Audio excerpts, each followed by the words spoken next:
গত 24 ঘন্টার মধ্যে দ্বিতীয়বার আসানসোল আদালতে বোমাতঙ্কের হুমকির ইমেল। পশ্চিম বর্ধমান জেলা জজ আদালতের প্রধান প্রশাসনিক আধিকারিক জানিয়েছেন, বুধবার সকাল 11টার দিকে দ্বিতীয় ইমেলটি পাওয়া গেছে। আজকের ইমেলটিতে বাংলা এবং ইংরেজি ভাষা ব্যবহার করা হয়েছে। স্পষ্টভাবে বলা হয়েছে যে জেলা জজের ভবনে নামাজের পর আরডিএক্স এর মাধ্যমে বিস্ফোরণ ঘটানো হবে। ধারণা করা হচ্ছে ইমেলটি কোয়েম্বাটুর থেকে পাঠানো হয়েছে। খবর পাওয়া মাত্রই বিশাল পুলিশ বাহিনী, স্নিফার কুকুর এবং একটি বোম স্কোয়াডের টিম ঘটনাস্থলে পৌঁছে তল্লাশি শুরু করেছে, যদিও কিছু সন্দেহজনক বস্তু পাওয়া যায়নি।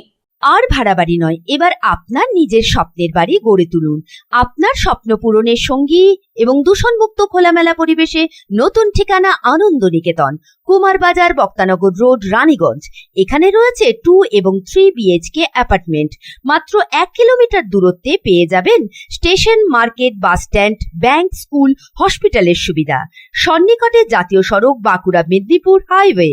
থাকছে ব্যাংকিং লোনের সুবিধা। তাই দেরি না করে আজই যোগাযোগ করুন 9933370401, 9333107047।